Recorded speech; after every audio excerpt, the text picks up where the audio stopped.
नमस्कार दोस्तों, लर्न अभी टेक में आपका स्वागत है। आज हम स्टार्ट कर रहे हैं आर ओ आर ओ की सीरीज़ जिसमें हम मॉडर्न हिस्ट्री देखेंगे। मॉडर्न हिस्ट्री में हमें क्या-क्या पढ़ना है और हमें क्योंकि दोस्तों ये चीज़ आप जानते हैं कि ज़्यादातर आदमी क्या करता है कि जो बच्चे हैं वो सब कुछ पढ़ने की कोशिश करते हैं, बट हमें वो नहीं करना है। हमें क्या पढ़ना है और जो पढ़ना है वो सॉलिड पढ़ना है जो हमारे एग्ज़ाम के लिए हो क्योंकि हम यहाँ आर ओ आर ओ में फैक्ट्स क्वेश्चन ज़्यादा पूछा है। दोस्तों आइए देखते हैं हम लोग मॉडर्न हिस्ट्री में हमें क्या पढ़ना है और आज से हम ये कंटिन्यू आपकी जितनी भी सीरीज़ है ये मॉडर्न हिस्ट्री पढ़ेंगे फिर उसके बाद हम लोग मेडिवल पढ़ लेंगे फिर उसके बाद हम एंशियंट पढ़ेंगे जिससे कि मॉडर्न हिस्ट्री से क्वेश्चन ज़्यादा आते हैं। चलिए स्टार्ट करते हैं मॉडर्न हिस्ट्री में क्या क्या हमें आइए स्टार्ट करते हैं। दोस्तों सबसे पहले इसमें हम ये जानते हैं कि मॉडर्न हिस्ट्री में जो आधुनिक काल का संदर्भ वो क्या है। ये हम यहाँ पे आपको बताता जा रहा हूँ। आप भी अपने चाहें तो नोट्स बना सकते हैं। आधुनिक काल का अब आधुनिक काल के संदर्भ में दोस्तों पहली चीज थी जो आधुनिक शासन व्यवस्था थी जो कि धर्म तंत्र से बिल्कुल अलग थी। ठीक है? तो पहले यहाँ की क्या थी आधुनिक शासन व्यवस्था जो धर्म तंत्र से बिल्कुल अलग थी। तो चाहो तो बोलो, धर्म तंत्र से अलग प्रशासनिक व्यवस्था थी। शासन व्यवस्था मतलब पहले जो आपका मेडिवल इंडिया था उसमें क्या था एक धर्म के अनुरूप जो तंत्र चलता था वो धर्म के अनुरूप चलता था। प्रशासनिक व्यवस्था हमारे धर्म तंत्र के अनुरूप चलती थी। लेकिन यहाँ क्या था आधुनिक शासन व्यवस्था थी सबसे पहली चीज ये हम पढ़ेंगे। दूसरा हम पढ़ेंगे जो आधुनिक न्याय व्यवस्था थी यानी कि आधुनिक न्याय तथा कानून। पहले कानून कैसे थे दोस्तों जो धर्म से संबंधित। अब क्या हुआ आधुनिक न्याय तथा कानून ये आधुनिक व्यवस्था की तरह लागू किए गए। ठीक है ये हम पढ़ेंगे। इसके बाद हम लोग पढ़ेंगे प्रशासन में जन भागीदारी क्या है। प्रशासन में जन भागीदारी।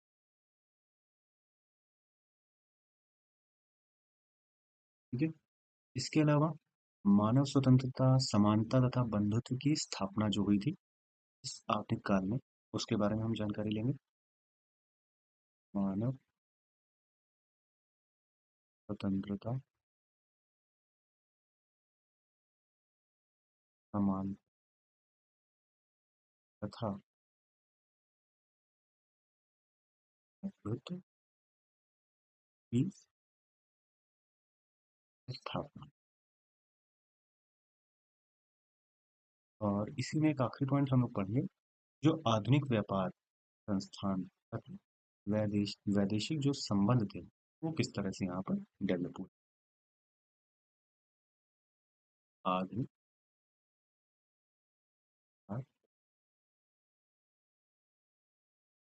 आधुनिक व्यापार संस्थान तथा वैदेशिक।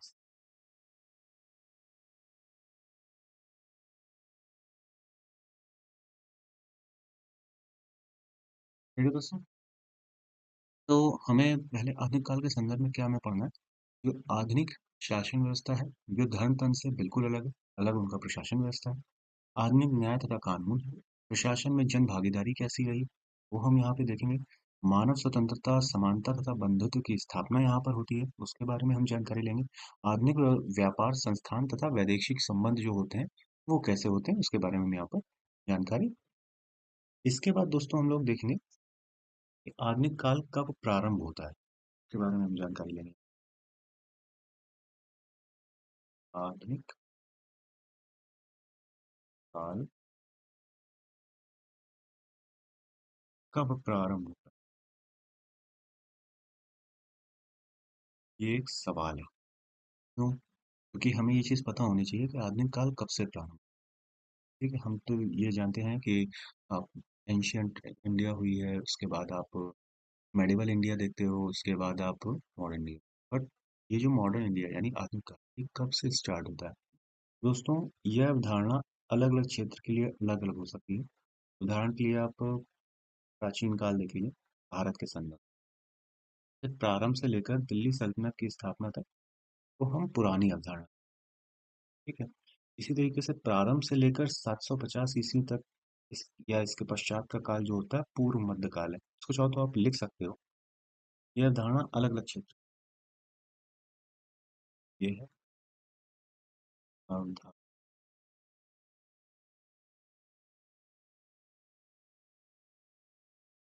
अलग-अलग क्षेत्र के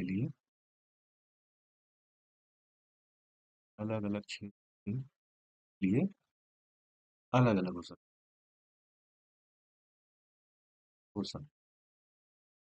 है। जैसे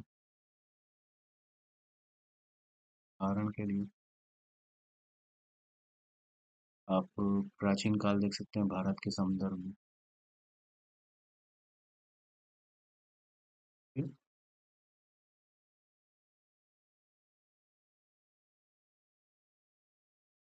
पहली चीज, जैसे प्रारंभ से लेकर दिल्ली सल्तनत, इसको हम पुरानी अवधारणा कहते हैं। प्रारंभ से लेकर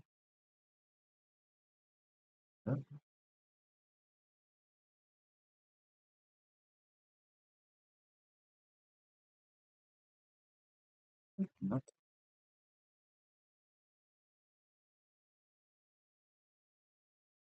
की स्थापना, ये आप कहलाती है पुरानी अवधारणा। ठीक है, ये पुरानी अवधारणा। ठीक है, दूसरा देखते हैं, जो प्रारंभ से लेकर 750 ईस्वी तक या इसके पश्चात का काल, ये मध्यकाल के आसपास कहलाता है, पूर्व मध्यकाल। इसे हम आधुनिक, हाँ, इसे हम आपको जो आपका पश्चात इसके बीच का रहता है प्रारंभ से लेकर 750 ईस्वी तक, तो हम आधुनिक में मान सकते हैं। ठीक है,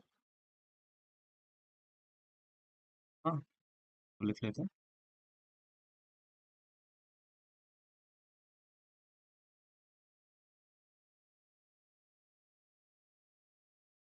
प्रारंभ से 750 ईस्वी तक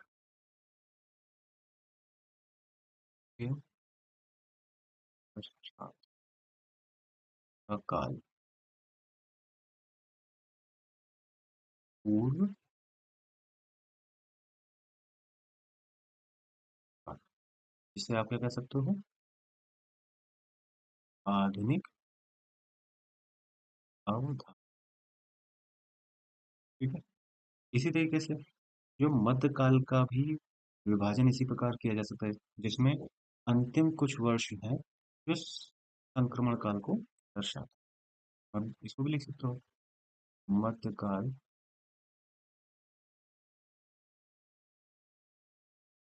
की विभाजन, मध्यकाल का विभाजन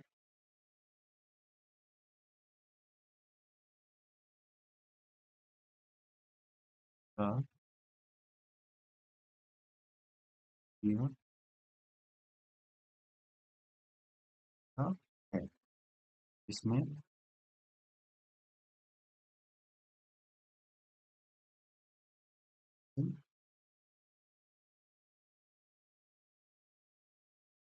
कुछ एक वर्ष संक्रमण काल को दर्शाता है।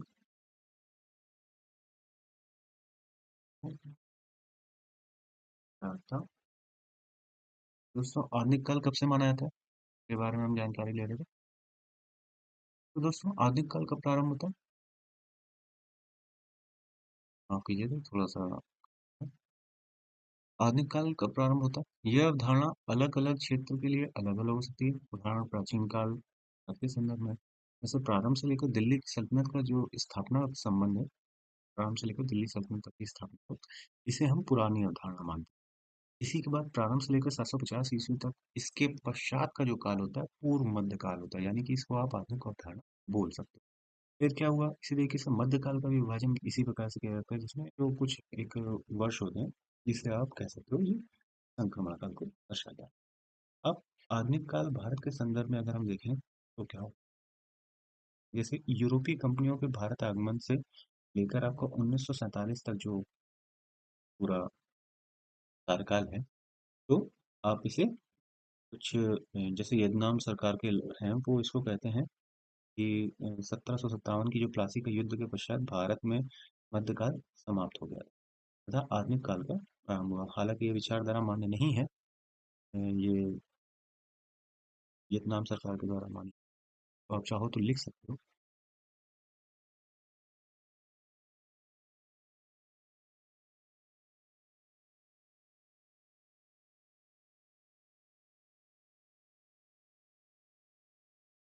लिख लीजिए चाहे तो।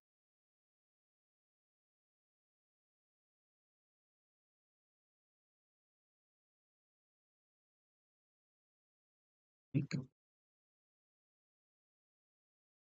काल भारत के संदर्भ, आधुनिक काल के भारत संदर्भ में कई ऐसी मतलब बातें हैं, जैसे वियतनाम सरकार के हिसाब से बोला गया है कि यूरोपीय कंपनी जब आई थी, यूरोपीय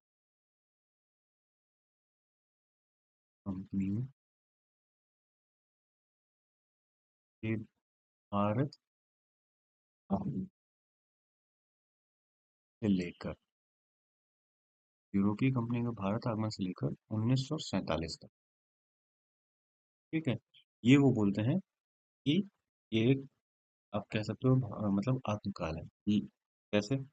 अब यहाँ पर जो कहने का इनका तथ्य है,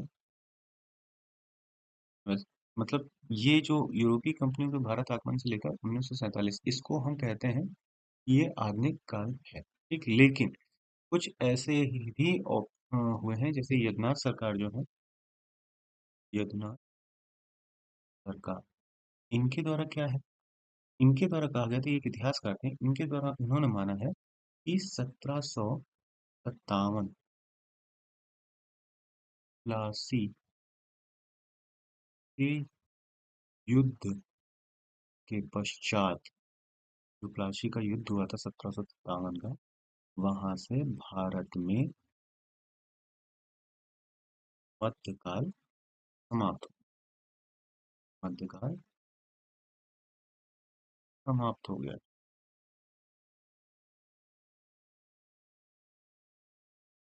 था। आधुनिक काल, आधुनिक काल प्रारंभ हो गया था, इनका कहना ये था। हालांकि यह विचारधारा मान्य नहीं थी, यह विचारधारा मान्य नहीं थी, ये गलत है। ठीक है, ये किसके द्वारा दिया गया था? युगनाथ सरकार। ठीक है? दोस्तों, जो हमारा जो कहते हैं यूरोपीय कंपनियों के भारत आगमन से लेकर 1947 तक का जो सफर रहा है, इसका आधुनिक काल मान सकते। अब आधुनिक काल में हमें क्या क्या पढ़ना है, आइए वो जरा देखें। आधुनिक काल में हमें क्या पढ़ना है? दोस्तों, आधुनिक काल में हमें पढ़ना है, सबसे पहले 18वीं सदी का यूरोपीय कंपनी। सबसे हमें पहले पढ़ना है 18वीं सदी का भारत, ठीक है? तथा यूरोपीय कंपनी का भारत आगमन, सबसे पहले हमें ये पढ़ना है। अब इसमें हम क्या पढ़ेंगे? भारत की राजनीतिक भी पढ़ेंगे हम लोग, भारत की राजनीतिक स्थिति। जैसे परवर्ती मुगल शासक थे, औरंगजेब के बाद का शासन कैसे हुआ, अन्य क्षेत्रीय राज्य से जैसे हैदराबाद का राज्य, कर्नाटक का राज्य, मैसूर राज्य, मराठा साम्राज्य, बंगाल का नवाब, सिख राज्य, इन सबका किस तरह से इन्होंने अपने अपने राज्य चलाए, इनका क्या क्या कार्य हुए। ठीक है, इसमें हम ये सब पढ़ेंगे। उसके बाद फिर यूरोपीय कंपनियों का भारत आगमन हुआ। वहाँ कौन कौन आए, तो सबसे पहले पुर्तगीज आए थे, फिर डच आए थे, है ना, तो ब्रिटिश आए थे, फिर डेन आए थे, फिर फ्रांसीसी। हम मैं इसको यहाँ पे आपको बता देता हूँ, आप इसको चाहो तो लिख लो। इससे आपको थोड़ा सा अंदाजा पड़ जाएगा कि हमें क्या क्या पढ़ना है। तो भारत की राजनीतिक स्थिति है, ठीक है, तो हमें सबसे पहले जो परवर्ती मुगल शासक, परवर्ती मुगल शासक है औरंगजेब के जो बाद आए, कि औरंगजेब तक तो बहुत सही चला था, आपको पता है। औरंगजेब के बाद के जो शासक हैं, उन्होंने किस तरह से इसमें कार्य किया है। अन्य क्षेत्र जैसे, अन्य क्षेत्र कौन से, अन्य क्षेत्रीय राज्य कौन कौन से, तो पहला आपका जैसे हैदराबाद, है ना, हैदराबाद हो गया। दूसरे नंबर पे आपका हो गया जैसे कर्नाटक राज्य, कर्नाटक राज्य के बारे में। तीसरा, तीसरा आपका जैसे मैसूर राज्य, है ना, ये कैसे हुआ, ठीक है। इसके अलावा चौथा मराठा साम्राज्य, है ना, मराठा साम्राज्य के बाद, मराठा साम्राज्य के बाद बंगाल के नवाब, उनका क्या था, क्या रोल था, बंगाल के नवाब का क्या रोल था वो आपको बताना है, वो पढ़ाना पड़ेगा। इसके बाद सिख राज, सिख भी गुरु थे जो सिख राज, उनका कैसे क्या कार्यकाल रहा। ठीक है, तो हमें क्या क्या पढ़ना है। सबसे पहले भारत की राजनीतिक स्थिति हम यहाँ देखेंगे। 18वीं सदी का जो भारत तथा यूरोपीय कंपनियों में भारत आगमन हुआ था, उसमें भारत की राजनीति उस समय कैसी थी। ठीक है, उसमें पर्वतीय मुगल शासक, उस समय औरंगजेब के बाद के जो शासक थे उनका कार्यकाल कैसा रहा। उनके समय में ही जो आसपास के देश में कहीं ना कहीं हर तरह की चीजें चल ही रही थी। जैसे हैदराबाद राज्य है, कर्नाटक राज्य है, मैसूर राज्य है, मराठा साम्राज्य है, बंगाल के नवाब, सिख राज, तो इनकी स्थिति कैसे उस वक्त थी, हम ये जांचेंगे। फिर इसके बाद हम दोस्तों देखेंगे कि यूरोपीय कंपनियों का जो भारत आगमन हुआ है, यूरोपीय कंपनियों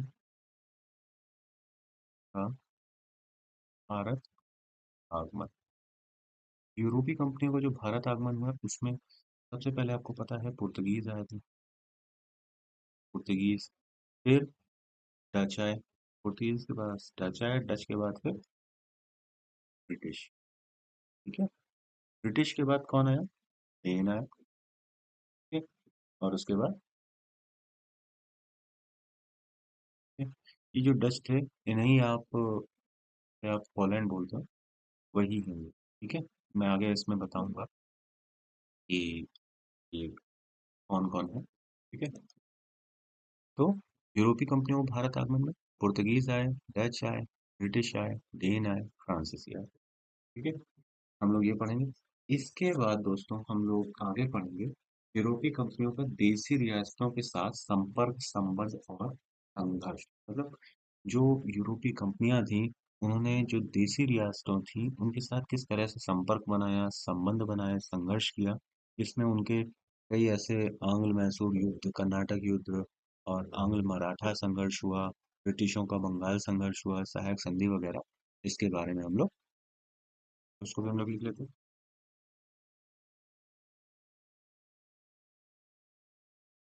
वो भी हम लोग लिख लेते हैं। यूरोपीय कंपनियों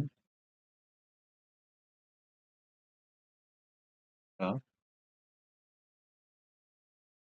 देसी रियासतों का संपर्क, संबंध, संघर्ष। ठीक है, अब इसके कौन कौन से मतलब इस जब ये सारी चीज़ें हुई तो इसमें क्या क्या हुआ, जैसे कर्नाटक युद्ध हुआ था। हम लोग कर्नाटक युद्ध के बारे में पढ़ेंगे।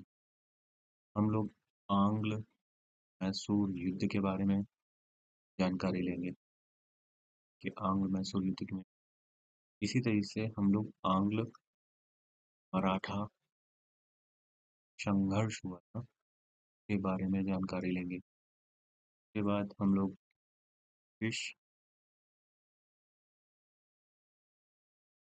का बंगाल संघर्ष, ब्रिटिश का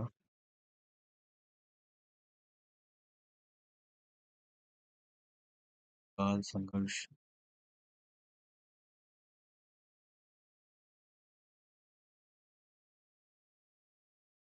ठीक है। और इन सब में एक सहायक संधि, ये भी हम जानेंगे ऐसे वर्ड क्यों यूज हुए, ऐसा क्या हुआ था कि सहायक संधि की जरूरत पड़ी। ठीक है, तो हम लोग यूरोपीय कंपनियों का देशी रियासतों के साथ संपर्क, संबंध और संघर्ष पढ़ेंगे, जिसके अंतर्गत हम ये सारी चीजें पढ़ेंगे, जिसमें कर्नाटक युद्ध है, आंग्ल मैसूर युद्ध है और आंग्ल मराठा संघर्ष हुआ, ब्रिटिश का बंगाल संघर्ष क्या था, सहायक संधि क्यों बनी। इसके अलावा दोस्तों हम लोग आगे देखेंगे कि ब्रिटिश कंपनी जो नीतियां तथा आरंभिक प्रशासनिक संरचना जो उसके विभिन्न गवर्नर जनरल के साथ, उसमें क्या क्या उसके परिणाम हुए, उसके क्या प्रोज एंड कॉन्स थे, मतलब ये सारी चीजें, जैसे 1757 से 1857 तक के गवर्नर जनरल तथा उनके कार्य क्या रहे, डॉक्ट्रिन ऑफ लैब्स की नीतियां क्या रही थी, उपनिवेशवाद की प्रक्रिया क्या रही, ये भी हम पढ़ेंगे। आप लिख चाहो तो इसको भी लिख सकते हैं, तो इसको भी ब्रिटिश कंपनी में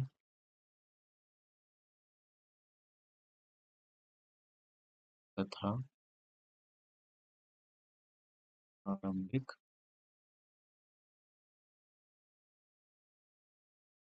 प्रशासनिक संरचना में विभिन्न गवर्नर जनरल के साथ हम लिखें।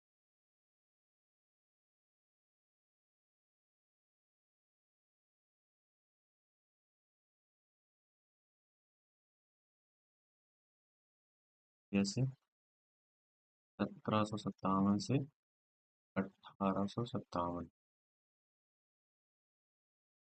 तक के गवर्नर जनरल तथा उनके कार्य, ठीक है। इसके अलावा डॉक्ट्रिन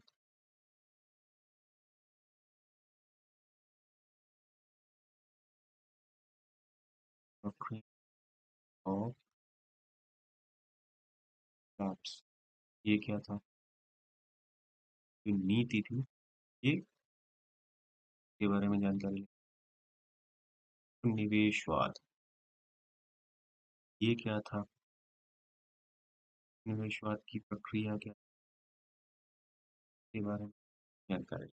तो इसमें हम लोग क्या क्या पढ़ेंगे दोस्तों, तो पहले यूरोपीय कंपनियों का देशी रियासतों के साथ संपर्क, संबंध, संघर्ष, उसमें कर्नाटक युद्ध, आंग्ल मैसूर युद्ध, आंग्ल मराठा संघर्ष और ब्रिटिश का बंगाल संघर्ष, सहायक संधि, ठीक है। इसके अलावा ब्रिटिश कंपनियां जो नीतियां तथा आरंभिक प्रशासनिक संरचना विभिन्न गवर्नर जनरल के साथ हम देखेंगे। 1757 से 1857 तक के गवर्नर जनरल था, उनके कार्य क्या रहे, डॉक्ट्रिन ऑफ लैप्स की नीति क्या रही है और उपनिवेशवाद की प्रक्रिया क्या रही है, हम ये भी देखेंगे। इसके बाद दोस्तों हम यहाँ देखेंगे ब्रिटिश कंपनी की आर्थिक नीति तथा उसके क्या प्रभाव पड़े, जैसे उनकी निकासी, आपका भू राजस्व व्यवस्था क्या थी, कृषि का व्यवसायीकरण कैसे किया गया, औद्योगिकरण कैसे हुआ, ग्रामीण ऋणग्रस्त जो क्षेत्र थे तथा बेरोजगारी थी, अकाल तथा नीति क्या थी, रेलवे का विकास किस तरह से हुआ, ये सब जो ब्रिटिश कंपनी की आर्थिक नीति तथा के अंदर देखेंगे, ठीक है। ब्रिटिश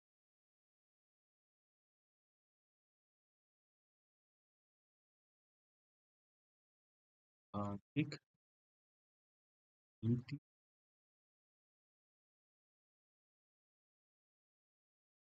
इनके बारे में हम लोग पढ़ेंगे। इसके बाद उनकी निकासी की विकास। ठीक है। उसके बाद दूसरे नंबर पे आप देखते हैं कि भू राजस्व व्यवस्था इनकी कैसी थी।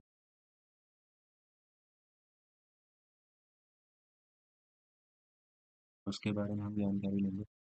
इसके अलावा कृषि की का व्यवसायीकरण कैसे किया गया। कृषि का व्यवसायीकरण, इसके बारे में हम जानकारी लेंगे। इसके अलावा भी औद्योगिकरण कैसे हुआ,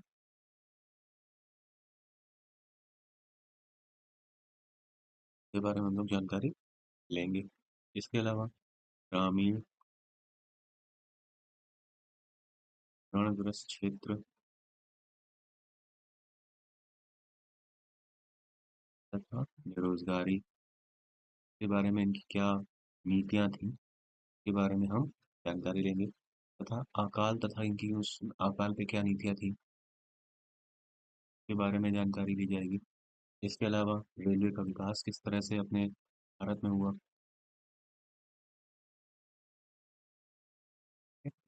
इसके बारे में हम लोग जानकारी तो हम लोगों ने यहाँ तक देखा ब्रिटिश कंपनी की आर्थिक नीति तथा प्रभाव। उसमें धन की निकासी कैसे रहेगी, भू राजस्व व्यवस्था कैसे रहेगा, कृषि का व्यवसायीकरण, वी औद्योगिकरण, ग्रामीण ऋणग्रस्त तथा बेरोजगारी कैसे हम देखेंगे, अकाल तथा नीति देखेंगे, और रेलवे का विकास। इसके बाद दोस्तों आगे हम देखेंगे कि ब्रिटिश कालीन शिक्षा व्यवस्था कैसे हुई, धर्म एवं सुधार आंदोलन कैसे हुए, आदिवासी विद्रोह, किसान विद्रोह, 1857 का महाविद्रोह, भारतीय राष्ट्रीय स्वतंत्रता संघर्ष, ये सब हम चीजें अभी इसको भी आप नोट कर लें कि हम लोग आगे इस तरह से तो ठीक है। ब्रिटिश शिक्षा व्यवस्था,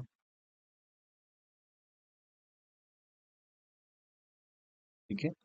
इसके अलावा धर्म एवं सुधार आंदोलन, धर्म एवं सुधार आंदोलन के बारे में हम जानकारी लेंगे। उसके बाद आदिवासी विद्रोह, आदिवासी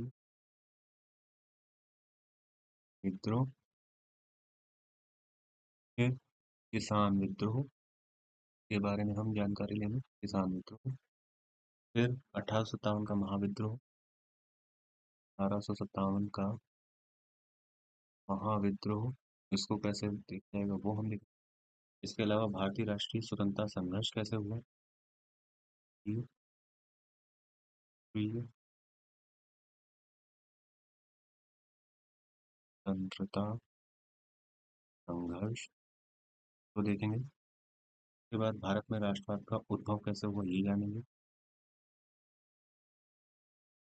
राष्ट्रवाद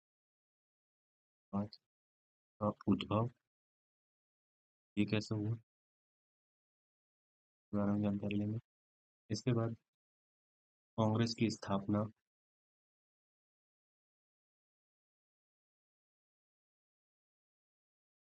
कांग्रेस की स्थापना,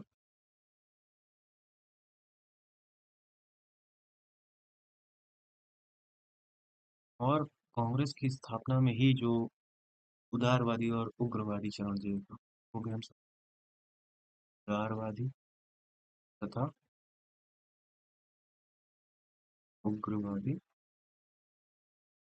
को भी हम यही समझें। इसके अलावा स्वदेशी आंदोलन तथा बंगाल विभाजन, स्वदेश आंदोलन तथा बंगाल विभाजन, ये भी हम यहाँ देखेंगे। बंगाल विभाजन। इसके अलावा हम यहाँ पे देखेंगे क्रांतिकारी राष्ट्रवाद का प्रथम चरण, क्रांतिकारी राष्ट्र का प्रथम चरण। ठीक। इसके अलावा 1915 का होम रूल आंदोलन, हम्म, ये भी यहाँ पे देखने की तरह से हुआ। 15 का होम रूल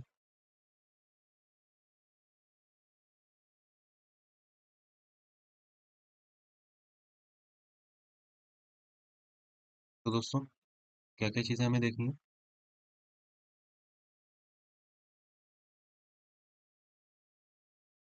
सबसे पहले आप देखेंगे जो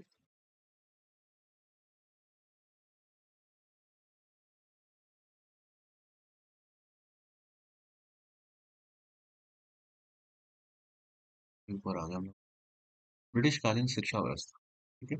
उसके बाद धर्म एवं सुधार आंदोलन, जो ब्रिटिशकालीन जो हमारी शिक्षा व्यवस्था थी, उसके बारे में हम यहाँ पे जानेंगे। उसके बाद हम यहाँ पर धर्म एवं सुधार आंदोलन के बारे में जानकारी लेंगे। आदिवासी विद्रोह कैसे हुए, उसके बारे में, किसान विद्रोह कैसे हुआ, राजस्थान का महाविद्रोह हुआ, आगे भी यहाँ जानकारी लेंगे। भारतीय राष्ट्रीय कांग्रेस, भारतीय राष्ट्रीय स्वतंत्रता संघर्ष हुआ, के बारे में भी हम यहाँ पे जानकारी करेंगे। भारत में राष्ट्रवाद का उद्भव हुआ, वो किस तरह से हुआ, इस बारे में भी हम यहाँ पे जानकारी करेंगे। उसके बाद कांग्रेस की स्थापना और उसमें उदारवादी और उग्रवादी चरण जो चला था, उसके बारे में भी यहाँ पे नॉलेज लेंगे, दोनों के बारे में। स्वदेशी आंदोलन तथा बंगाल विभाजन, ये कैसे हुआ, इसकी क्या क्या क्या वहाँ पर जो दिक्कतें हुई, के बारे में जानकारी लेंगे। क्रांतिकारी राष्ट्रवाद का प्रथम चरण, इसके बारे में जानकारी लेंगे। 1915 का होम रूल आंदोलन के बारे में पर, ठीक। इसके बाद दोस्तों आता है स्वतंत्रता संघर्ष, जो गांधीवादी चरण से स्टार्ट होता है, ठीक है? उसको भी हम यहाँ पे देखेंगे, कवर करेंगे। क्या क्या हुआ था वो भी देख लेते हैं।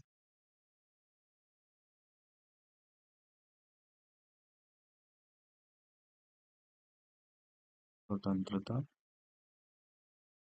संघर्ष,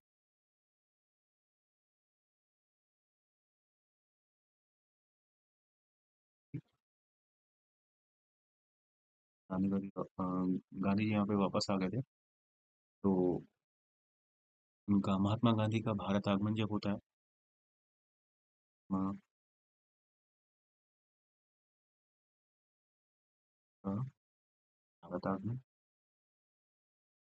तो तरीका से जब फिर चंपारण खेड़ा अहमदाबाद जो सत्याग्रह हुआ, उसके बारे में हम जानकारी लेंगे। भारत का और अहमदाबाद सत्याग्रह, ये गांधीवादी चरण पर हम जानकारी लेंगे। उसके बाद रॉलेट एक्ट, सत्याग्रह तथा जलियांवाला बाग हत्याकांड, रॉलेट एक्ट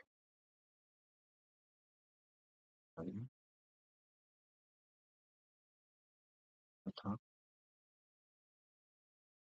जलियांवाला बाग,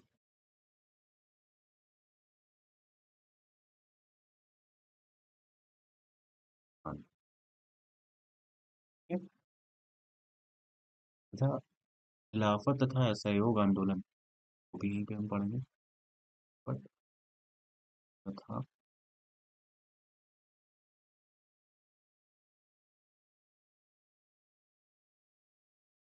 ठीक है?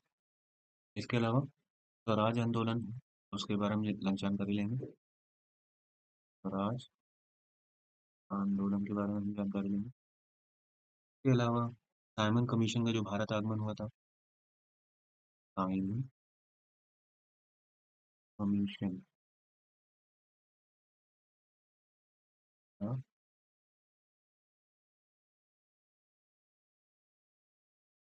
हम जानकारी लेंगे। जो साइमन कमीशन का भारत आगमन हुआ, वो कैसे हुआ, क्या क्या प्रॉब्लम हुई, उसको कैसे कार्य किया। इसके अलावा जो नेहरू रिपोर्ट दी गई थी, वो हम समझेंगे। नेहरू रिपोर्ट के बारे में हम जानकारी लेंगे। तो दोस्तों यहाँ पे हम लोग स्वतंत्रता संघर्ष गांधीवादी में महात्मा गांधी का भारत आगमन हुआ, उसके बारे में जानकारी लेंगे। फिर चंपारण खेड़ा अहमदाबाद सत्याग्रह हुआ, उसके बारे में जानकारी लेंगे। ये तीनों जो चंपारण खेड़ा अहमदाबाद, ये तीनों जगह सत्याग्रह हुए थे, ये भी इंपॉर्टेंट है दोस्तों, इससे क्वेश्चन बनते थे। रॉबर्ट एक्ट, इसके लिए जलियांवाला बाग में सभा हो रही थी, आपने अभी एक फिल्म आई होगी केसरी 2 में इसके बारे में जिक्र किया गया। दोस्तों अगर आपके पास टाइम मिले तो ज़रूर देखिएगा, चाहे कि ऐसी फिल्में जो इतिहास से रिलेटेड होती हैं, उनको ज़रूर देखना चाहिए, वो आपके दिमाग में छाप छोड़े। और आपको पता ही होगा कि 13 अप्रैल 1919 को ये बहुत ही भीषण हत्याकांड हुआ था। राय के द्वारा किया गया था। तो उसी के संबंध में केसरी 2 बनाई गई है। फिर था असहयोग आंदोलन। इसके अलावा स्वराज आंदोलन हम देखेंगे, साइमन कमीशन का भारत आग तो वो देखेंगे, और नेहरू रिपोर्ट के बारे में लेंगे। इसके अलावा दोस्तों, क्रांतिकारी राष्ट्रवाद का दूसरा चरण हुआ के बारे में भी हम लोग जानकारी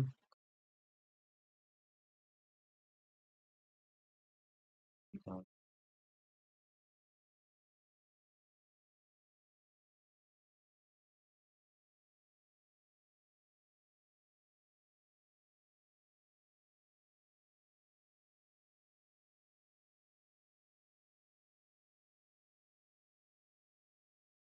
इसके अलावा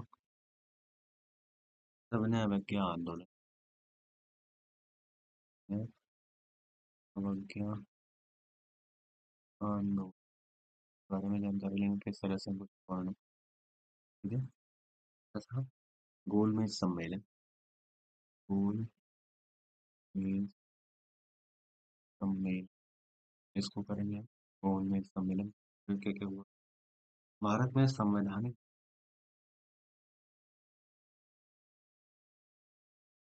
संविधान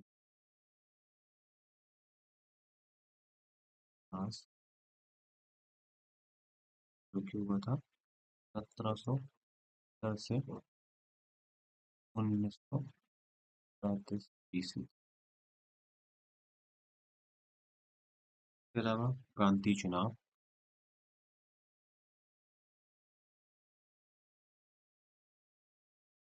हम इसके बारे में भी जानेंगे। तो यार दोस्तों, भारतीय स्वतंत्रता संघर्ष जो 1946 से 1945 तक हुआ, ये स्वतंत्र संघर्ष ये कब से हुआ,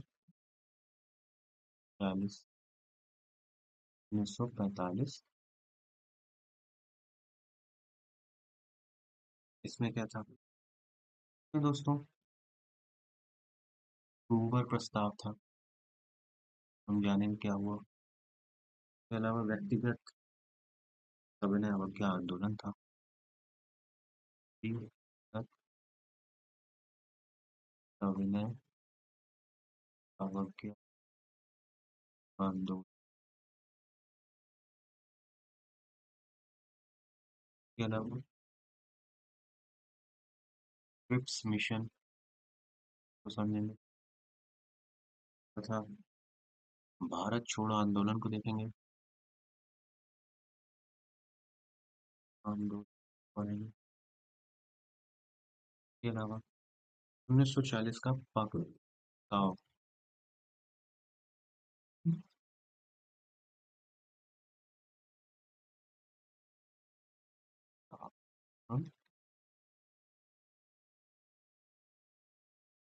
तो इसमें आपको क्रांतिकारी हमने ये दोस्तों देख लिया, स्वतंत्रता संघर्ष गांधीवादी चरण में महात्मा गांधी का भारत आगमन, ये हम लोग देखेंगे, ठीक है। इसके अलावा हम यहाँ पे देखेंगे कि चंपारण खेड़ा अहमदाबाद सत्याग्रह कैसे हुआ।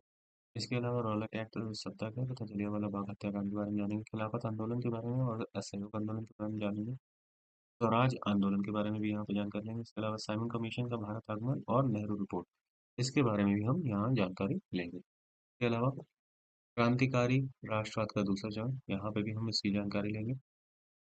सविनय अवज्ञा आंदोलन हो गया, गोलमेज सम्मेलन हो गया, तब भारत में संवैधानिक विकास जो 1773 से 1935 ईस्वी तक था। इसके अलावा प्रांतीय चुनाव, फिर स्वतंत्रता संघर्ष जो हुआ है, भारतीय संघर्ष 1940 से 1945 तक, उस हुआ प्रस्ताव आया तो हम जानेंगे। व्यक्तिगत सविनय अवज्ञा आंदोलन के बारे में जानकारी लेंगे, मिशन के बारे में जानकारी लेंगे, भारत छोड़ो आंदोलन के बारे में जानकारी लेंगे, और 1940 पाकिस्तान प्रस्ताव के बारे में हम अब दोस्तों आखिरी बचता है इसमें कि स्वतंत्रता संघर्ष की स्वतंत्रता संघर्ष जो 1945 से 1947 ईस्वी तक तो दोस्तों सबसे पहले 1945 को जो शिमला सम्मेलन था, सम्मेलन के बारे में हम जानकारी उसके बाद आज़ाद हिंद फौज के बारे में जानेंगे। आज़ाद हिंद फौज के बारे में जानेंगे। इसके अलावा शाही नौसेना विद्रोह, शाही नौ- विद्रोह के बारे में जानकारी करेंगे। फिर कैबिनेट मिशन योजना के बारे में जानकारी करेंगे। कैबिनेट मिशन योजना। इसके अलावा हम अंतरिम सरकार की जो स्थापना हुई थी वो जानेंगे। अंतरिम सरकार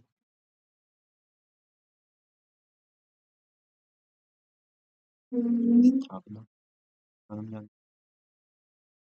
माउंट बेटन योजना के बारे में जानकारी लेंगे। माउंट योजना के बारे में जानकारी लेंगे क्या होती है। इसके अलावा भारत का विभाजन तथा स्वतंत्र, भारत का विभाजन तथा स्वतंत्र। तो दोस्तों हम इतनी जानकारी लेंगे कि कहाँ से क्या क्या चीजें हुई है। दोस्तों यहाँ पे ये हमारा इतना हमें पढ़ना है सिलेबस, इसको हम फिर से एक बार बता रहे हैं। भारतीय स्वतंत्रता संघर्ष में 1945 से 1947 ईस्वी तक, 1945 का शिमला सम्मेलन, आजाद हिंद फौज, शाही नौसेना विद्रोह, कैबिनेट मिशन योजना, अंतरिम सरकार की स्थापना, माउंट बेटन योजना, भारत का विभाजन। जनता मैं एक बार फिर से इसको रिपीट कर दे रहा हूँ स्टार्टिंग से, क्या क्या पढ़ना है। दोस्तों मॉडर्न हिस्ट्री में हमें टोटली क्या क्या चीज़ें पढ़नी पड़ेंगी उसके बारे में सबसे पहले तो आधुनिक काल का संदर्भ है, ठीक है, इसके बारे में हमको जानना पड़ेगा क्या क्या है। जैसे आधुनिक काल का जो संदर्भ है उसके बारे में हम जानकारी करेंगे। आधुनिक काल का जो शासन व्यवस्था है इसको बारे में हम लोग जानकारी करेंगे, जो कि पहले आपकी धर्म तंत्र से अलग प्रशासन व्यवस्था होती थी, ये आधुनिक व्यवस्था धर्म तंत्र से बिल्कुल अलग होगी। इसके अलावा दोस्तों आधुनिक न्याय व्यवस्था की यहाँ पर हम देखेंगे प्रशासन में जन भागीदारी कैसे हुई उसके बारे में हम जानकारी लेंगे। मानव स्वतंत्रता और समानता तथा बंधुत्व की स्थापना जो है वो कैसे यहाँ पे विकसित हुई है उसके बारे में जानकारी करेंगे। आधुनिक व्यापार संस्थान तथा वैदेशिक जो संबंध थे वो हमारे कैसे थे उसके बारे में हम यहाँ पे जानकारी लेंगे। आधुनिक काल कब से प्रारंभ होता है दोस्तों इसके बारे में मैंने आपको बताया था। यह अवधारणा अलग अलग क्षेत्र के लिए अलग अलग हो सकती है। प्राचीन काल में भारत के संदर्भ में भारत से लेकर दिल्ली सल्तनत की स्थापना तक पुरानी अवधारणा कहलाती है। और प्रारंभ में यहाँ पर प्रारंभ से लेकर दिल्ली सल्तनत की स्थापना आपकी पुरानी अवधारणा होती है, ठीक है। इसके अलावा जो प्रारंभ से लेकर 750 ईस्वी तक के इसके पश्चात का काल जो होता है वो पूर्व मध्यकाल या आधुनिक। और मध्यकाल का भी जो विभाजन इसी प्रकार किया जा सकता है।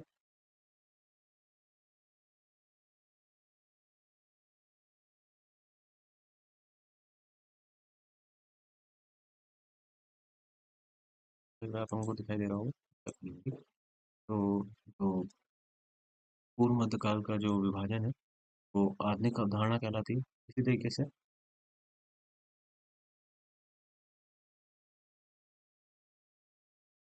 यहाँ पर जो मध्यकाल का विभाजन है इसी प्रकार किया जा सकता है, जिसमें अंतिम कुछ एक वर्ष संक्रमण काल को दर्शाता है। इसके अलावा आधुनिक काल भारत के संदर्भ में अगर आप देखेंगे तो वहाँ पर यूरोपीय कंपनी में जो भारत आगमन हुआ था 1947 तक, तो उसमें यदनाथ सरकार द्वारा गया था 1757 प्लासी युद्ध के पश्चात भारत में मध्यकाल समाप्त हो गया था, आधुनिक काल प्रारंभ हो गया था। हालांकि ये विचारधारा मान्य नहीं थी। आधुनिक काल में ये में पढ़ना क्या क्या होगा तो 18वीं सदी का भारत, जिसमें यूरोपीय कंपनियों का भारत आगमन हुआ उसके बारे में हम जानकारी करेंगे। भारत की राजनीतिक स्थिति के बारे में जानकारी करेंगे, जो कि जो मुगल शासक औरंगजेब था उसके बाद के जो शासक आए उनका क्या क्या हाल था, उन्होंने क्या क्या किया, किस तरह की नीतियां लागू की, और खुद किस तरह से रहे, उन्होंने क्या युद्ध किए, उनके क्या सिद्धांत रहे, ये सारी चीजें हम यहाँ पर जानकारी लेंगे। और इसके अलावा उनके समकालीन जो अन्य क्षेत्रीय राजा थे जो या तो वहाँ पे आपके नवाब थे बंगाल के, या जो सिख राज्य था, मैसूर था, मराठा साम्राज्य था, उनके बारे में क्या-क्या चीज़ें थी। हैदराबाद, कर्नाटक, मैसूर संघर्ष, या आपका मराठा साम्राज्य, सिख राज्य और बंगाल के नवाब, इन सबका क्या-क्या, इन राज्यों में क्या-क्या चीज़ें चल रही थी उस वक़्त इसके समकालीन। इसी तरीके से जो आप देखेंगे यूरोपीय कंपनियों का जब आगमन हुआ, यूरोपीय कंपनियों को भारत आगमन में आपका सबसे पहले पुर्तगीज़ आए थे, फिर डच आए थे, फिर ब्रिटिश आए थे, देन डेन आए थे और उसके बाद फिर लास्ट में फ्रांस। इसके अलावा यहाँ पर देखेंगे हम यूरोपीय कंपनियों का जो देशी रियासतों के साथ क्या-क्या हुआ, संघर्ष और बना, संपर्क बना, संबंध बना और उसके बाद फिर संघर्ष हुआ। क्योंकि यूरोपीय कंपनियाँ जो देशी रियासतें थीं, उनके महलों में घुस के उनके जो तब उनकी नीतियाँ थी, उनमें हस्तक्षेप करने लगे थे। जिसके कारण ये हुआ, कर्नाटक युद्ध, आंग्ल-मैसूर युद्ध, आंग्ल-मराठा संघर्ष और ब्रिटिश बंगाल का बंगाल संघर्ष हुआ और उसके बाद एक सहायक संधि जैसी स्थिति उत्पन्न हुई। ब्रिटिश कंपनी की जो नीतियाँ और आरंभिक प्रशासनिक संरचना थी, जो विभिन्न गवर्नर जनरल थे, उनके साथ हम यहाँ पे देखेंगे। 1757 से 1857 तक के जो भी गवर्नर जनरल थे, तो उनके क्या-क्या कार्य हुए हैं, के बारे में हम डिटेल में पढ़ेंगे। डॉक्ट्रिन ऑफ लैप्स की नीति क्या थी? तो हम जानेंगे उपनिवेशवाद की प्रक्रिया क्या रही है, के बारे में हम जानकारी करेंगे। ब्रिटिश कंपनी की आर्थिक नीति तथा प्रभाव कैसे रहे, धन की निकासी, भू राजस्व व्यवस्था, कृषि का व्यवसायीकरण, औद्योगिक औद्योगीकरण, ग्रामीण तथा ऋणग्रस्त तथा बेरोजगारी, अकाल तथा नीति, रेलवे का विकास, ये सारी चीजें ब्रिटिश कंपनी की आर्थिक नीति का प्रभाव के अंतर्गत आते हैं। इसको हम यहाँ पर जानकारी करेंगे।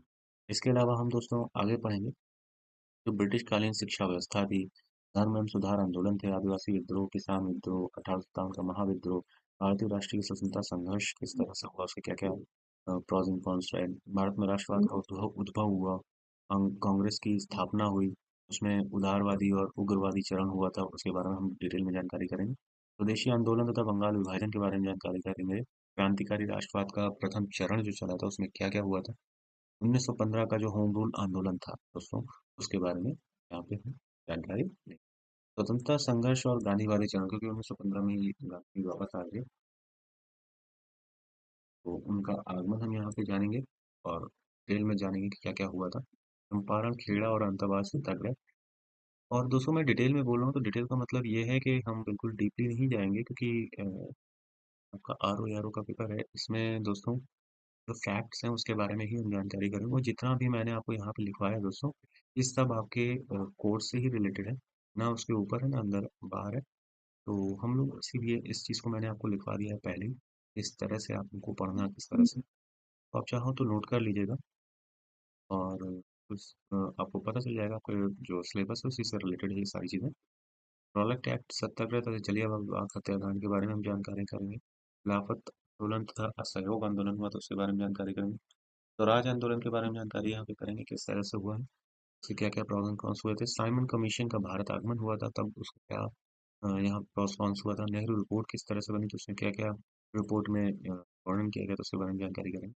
इसके अलावा हम लोग दोस्तों देखेंगे कि क्रांतिकारी राष्ट्रवाद का दूसरा चरण जो चला था, उसमें क्या क्या हुआ था। तथा सविनय अवज्ञा आंदोलन हुआ था, गोलमेज सम्मेलन के बारे में जानकारी करेंगे, जो तीनों गोलमेज सम्मेलन हुए हैं। भारत में संवैधानिक विकास जो 1773 से 1935 ईस्वी तक हुआ था, उसके बारे में जानकारी कराएंगे। किस तरह से हमारा संविधान जो लिखा गया है उसको कैसे आगे बढ़ाया गया था और हमें स्वतंत्रता प्राप्त हुई थी। प्रांतीय चुनाव जो हुआ था वो किस तरह से किया गया था। भारतीय स्वतंत्रता संघर्ष हमारा 1940 से 1945 ईस्वी तक चला, वो किस तरह से वर्क किया गया। अक्टूबर प्रस्ताव आया, और अक्टूबर प्रस्ताव क्या था। व्यक्तिगत सविनय अवज्ञा आंदोलन, इसके क्या क्या प्रोस एंड कॉन्स हुए हैं, इसको हम जानेंगे। क्रिप्स मिशन क्या था। भारत छोड़ो आंदोलन, आंदोलन में किस तरह से हमने क्या इसके प्रोस कॉन्स हुए उसको जानेंगे। 1940 की पाकिस्तान प्रस्ताव आया, और भारत को किस तरह से डिवाइड किया गया, उसके भी जानकारी हम यहाँ पर करेंगे। 1940 का प्रस्ताव, पाकिस्तान प्रस्ताव के साथ एक नया देश यहाँ पे गठित हो रहा है। इसके अलावा भारतीय स्वतंत्रता संघर्ष जो 1945 से 1947 ईस्वी तक हुआ, उसके बारे में जानकारी करेंगे। और 1945 का जो शिमला समझौता है, सम्मेलन हुआ था, उसके बारे में देखेंगे ये क्या था। आज़ाद हिंद फौज है बनी थी, उसके बारे में जानकारी करेंगे, उसको क्या, उसके प्रॉस एंड कॉन्स हुए, जिसकी वजह से अंग्रेजों के ऊपर क्या इफेक्ट पड़ा और भारत का उसको क्या फायदा मिला। शाही नौसेना विद्रोह हुआ था, कैबिनेट मिशन योजना हुई थी, उसमें क्या सहयोग रहा था और अंतरिम सरकार की जो स्थापना की गई भारत सरकार पर क्या फ़र्क पड़ा था? माउंटबेटन योजना क्या थी? और भारत का विभाजन तथा स्वतंत्रता किस तरह से हमें प्राप्त हुई? दोस्तों ये सारी चीज़ें थी जो हमें अपने चैप्टर्स हैं, जो हमारा सिलेबस है आर-ओ-आर-ओ के लिए हमको इतना पढ़ना है। दोस्तों आज के वीडियो में मैं सिर्फ़ आपको इतना ही क्लियर कर रहा हूँ कि हम लोगों को क्या-क्या पढ़ना था। उसके बारे में आज जानकारी दे दी है। नेक्स्ट वीडियो में हम जो अपना ये ऊपर-नीचे दोस्तों हो सकता है, जो मैंने आपको लिखा है, बट हम पढ़ेंगे इतना ही क्योंकि ये जो क्वेश्चन्स हैं, जो अभी आपके आरओ या एआरओ में क्वेश्चन्स आएँगे, वो इसी के अंदर आएँगे, इससे बाहर नहीं आएगा। ये मैं श्योरिटी देता हूँ। तो आप नोट करते हैं और आगे फिर नेक्स्ट वीडियो में हम मिलेंगे। तब तक के लिए जय हिंद, जय भारत।